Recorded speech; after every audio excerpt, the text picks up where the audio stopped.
Kumusta po tayo mga kaibigan at welcome ulit dito po sa ating programa sa Power Cells. Now, ang ating topic mga kaibigan ay tungkol pa rin po ito sa thyroid problems. At ating pong himay-himayin yan. At itong ating topic mga kaibigan ay more on educational at saka informative. So, we invite you to join with us. Kung may mga kaibigan kayo, kamag-anak, kakilala, kapatid, mga magulang, sino man, pwede po kayo mag-invite para mag-join po sa ating programa at ating pong i-share ang mga kaalaman sa kalusugan. Ito po ay more on prevention kasi ang prevention hindi pwedeng magiging epektibo kung walang kaalaman o sapat na kaalaman. Ito po muli mga kaibigan ninyong gabi sa kalusugan. Daniel Serrano po, Doctor of Ministry in Naturopathy. Now, nandito na po tayo sa stage po ng hypothyroidism.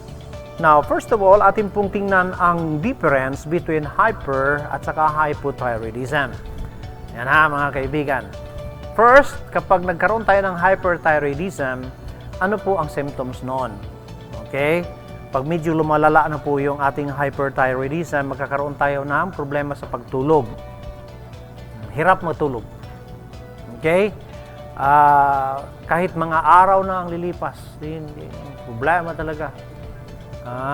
Pero sometimes, yung hirap matulog, maraming factor din yan. Halimbawa, may problema ka, siyempre, hindi rin makatulog yan. Or, may internal problem tulad ng hindi makadumi, hirap madumi. O yan, hindi rin makatulog yan, mga kaibigan.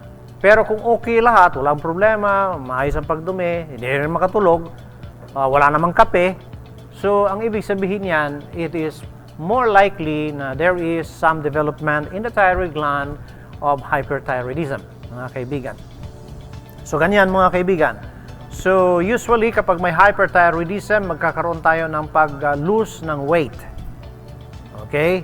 So, more likely, ang mga mayroong hyperthyroidism ay magiging slim. Di ba, mga kaibigan? Kahit anong sikap niya na tumaba, hindi siya tataba. Yun namang iba, kahit anong sikap para sumiksi, hindi rin. So, pare-parehas lang yan, mga kaibigan. Sala sa lamig, sala sa init. So, yun po, may kinalaman po yan sa general metabolism, which is the general function of our thyroid gland. Okay, mga kaibigan? At ayan, no? Yun po ang symptoms po niyan. At saka isa pa sa symptoms ng mayroong hyperthyroidism, mainit palagi ang kanyang pakiramdam.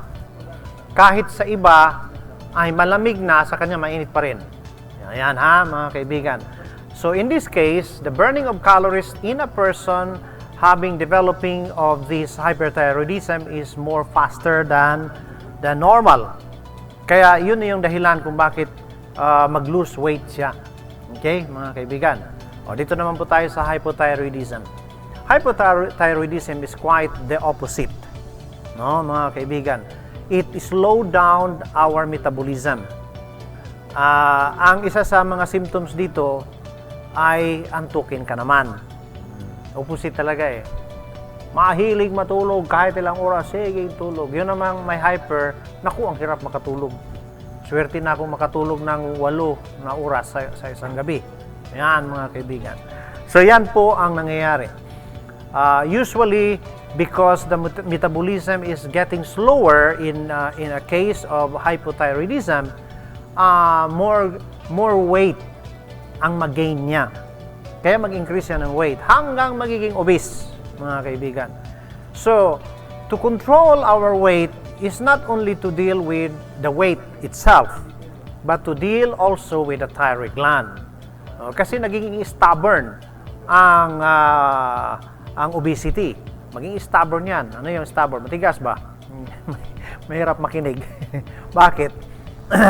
Kapag diet lang ang in-address natin, medyo failure yan. Kaya kailangan i-check yung thyroid gland kung okay ang function.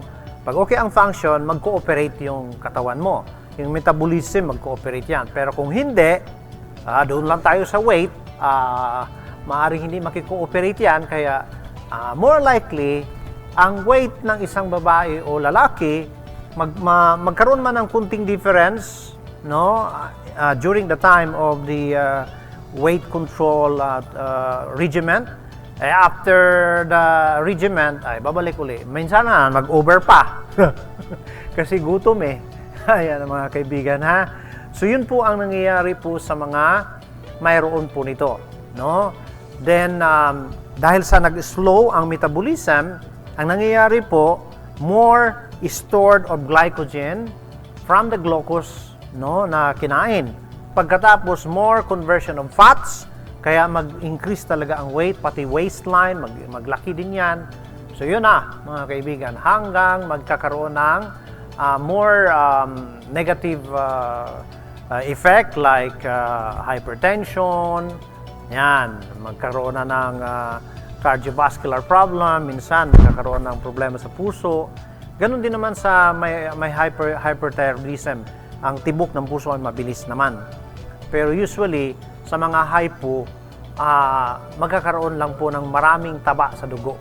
And eventually, it can lead also to heart problem.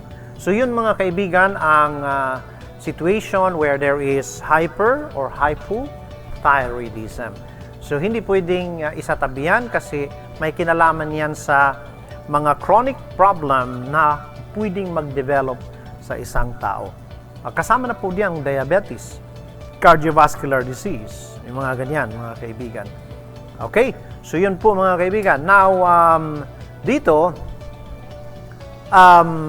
usually mga kaibigan, ang mga nagkakaroon po ng hyperthyroidism, pwede po ito mag-trigger at pwedeng mag-switch into another form of problem like chronic autoimmune disease.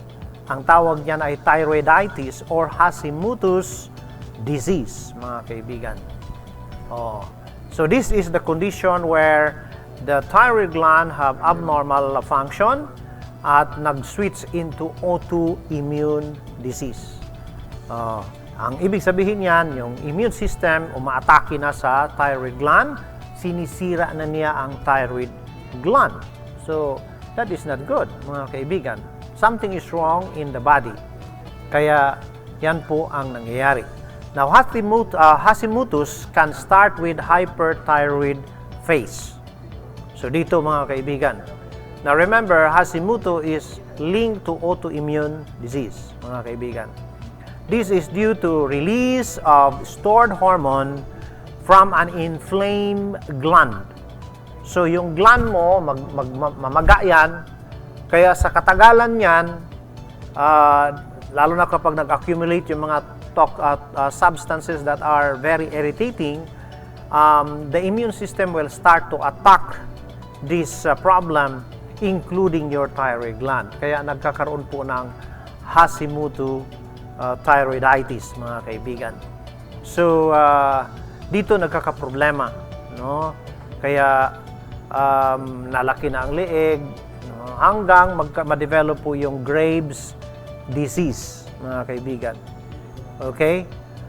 Hyperthyroidism is when the thyroid becomes overactive and release too much T3 and T4 into the blood. Too much, mga kaibigan. Kaya eto na, magkakaroon na ng problema. Magkaroon ng inflammation. So you see, hindi po maganda na mag-over ang function, hindi rin pwede mag-under ang function.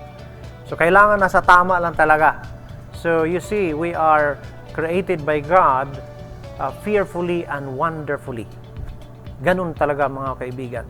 We are a body of chemistry. Hindi lang po kailangan natin ng isang klaseng chemical or mineral. We need all the minerals in our body, mga kaibigan. So yan, no, mga kaibigan, yun po ang hindi maganda kasi ang ibang pangalan po nitong kalagayan ito ay thyrotoxicosis. Ibig sabihin, nagkaroon ng toxic development of our thyroid gland. So, yan mga kaibigan, no?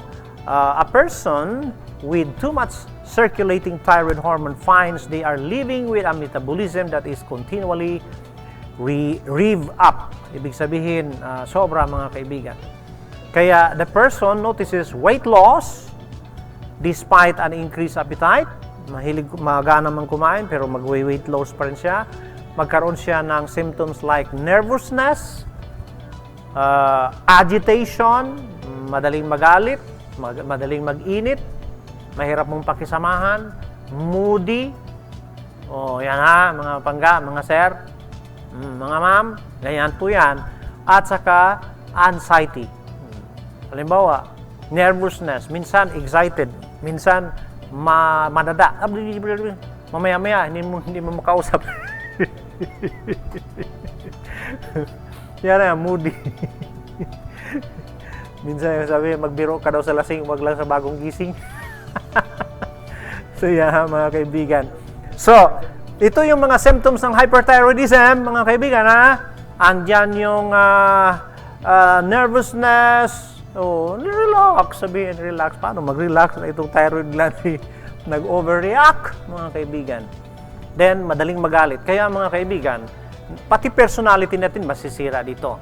Kasi dapat sana mapagparaya, patient, yung mahahaba ang self-control, di ba? Pero kung loose ang control, di masira ang personality natin. Di ba, mga kaibigan? Sabi, ay, ang sungit. Yung mga ganon, di ba, mga kaibigan? Hirap yun, bungangira, di ba? Hirap po. So, here, nagkakaroon din po ng tiredness. Meron namang tao na payat, pero walang kapaguran. Sige, kahit saan ang gawin. Lakad dito, lakad doon, takbo. Yung mga ganun ba? Walang kapaguran. Medyo okay yan. Pero hindi rin maganda yung parang sa Bisaya pa, parang tikling.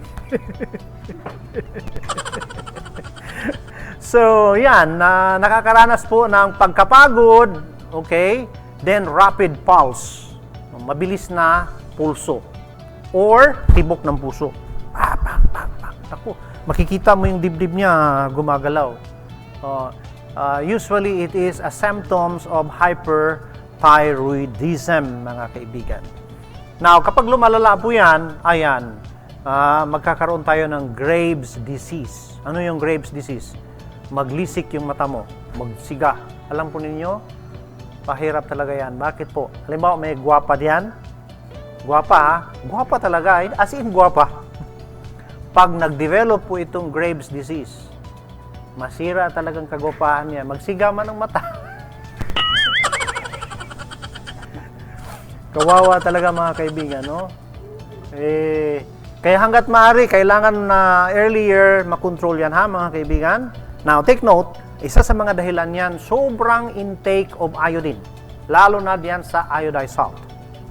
Don't take so much of that kasi hindi lang po yan ang kailangan ng thyroid gland para healthy ang ating thyroid gland. Napag-alaman na kapag nagkulang ka ng selenium, it is a kind of mineral.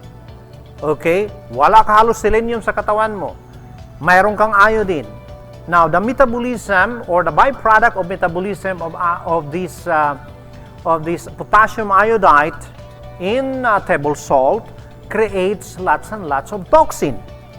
But if you have selenium, it will prevent the accumulation of toxins in your thyroid gland. So, yun po ang isa sa way.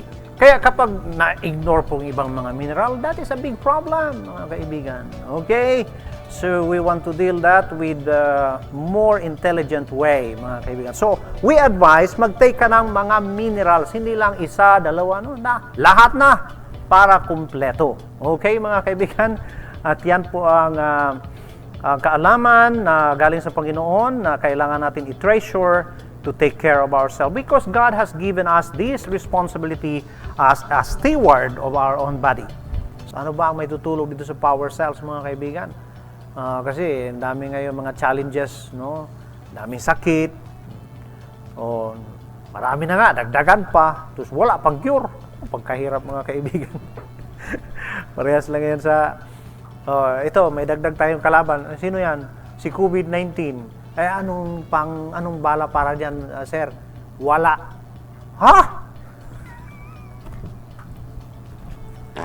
Walang silbi pala itong bala natin.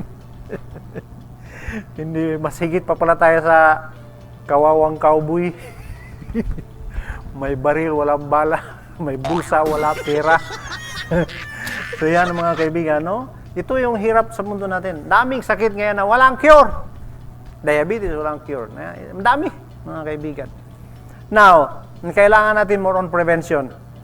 Kasi walang cure eh. Di ba? At least, buhay tayo. No, di ba? Ang daming dineklara ngayon, officially, walang cure yan. Pero buhay man tayo. Di ba? Ibig sabihin, may chance, may pag-asa. Dito tayo sa pag-asa, mga kaibigan. Ha? Now, dito tayo sa power cells. Ayon po sa mga eksperto, there are a few different ways in which garlic can help with thyroid health. Ito mga kaibigan. Different ways.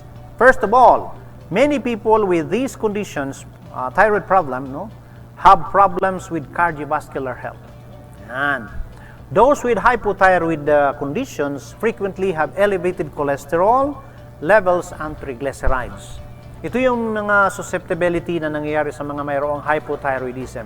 Mabilis tumaas ang cholesterol, mabilis tumaas ang triglyceride. Triglyceride is taba sa dugo. Pag dumami po yung taba sa dugo, yan po ang magpalapot sa dugo at yun po ang magti-trigger for clotting. Kaya magkaroon tayo ng chest pain, angina pectoris, yung mga ganyan, pain sa dibdib. Yan ay hindi maganda. Kapag tuloy-tuloy yan, pwedeng magkaroon ng clotting. So, magkaroon tayo ng heart attack. Kung sa brain naman, stroke. Pero kung yan ay dahil po doon, hindi po yan magkaroon ng permanent na stroke. Ang tawag yan ay transient ischemic attack. No? Kung sa puso, medyo minor lang siya. Pero kung nag-develop doon yung plaque, at yung doon sa plaque, mayroon pang na-deposito na calcium, naku, mga kaibigan, parang ispaltado na yun. Yung daanan ng dugo, lalong sumikip, ay medyo delikado yun. Kapag nag-clotting po yan, medyo fatal yan. Kaya para hindi tayo abutin ng masama diyan, mga kaibigan, allium sativum, yun po yung power cells, mga kaibigan. Yan po, mga kaibigan. Marami pong maitutulong ang allium sativum para dito. And while balancing the thyroid hormone levels can play a big role in this, taking garlic can also help. That is, mga kaibigan. Those with thyroid conditions are more susceptible to cardiovascular complications such as arrhythmias. Ano yung arrhythmias? Abnormal palpitation of the heart. Mabilis tibok. Parang napaibig. Higit pa sa sobrang bilis eh. Then, so garlic might be able to offer a protective effect. So yan mga kaibigan. So mag-take tayo na yan, mga kaibigan. We advise dun sa mga may problema, hypo or kaya hyper, you can take 2 capsules 2 times a day. Mga kaibigan. Kung dun sa mga mataas ng blood pressure, okay, dahil sa mataas ang cholesterol, you can take 2 capsules 3 times a day, 1 hour after meal. Yan po, mga kaibigan, ang Power Cells Herbal Capsule.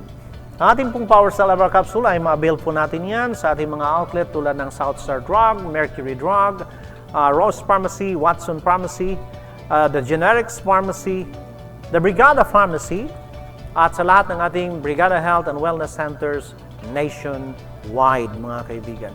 At sa muli, mga kaibigan, ito po ang inyong gabay sa kalusugan. Mag-iwan sa inyong salita.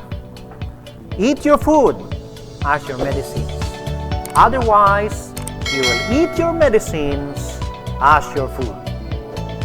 May God bless you us all, and see you next time.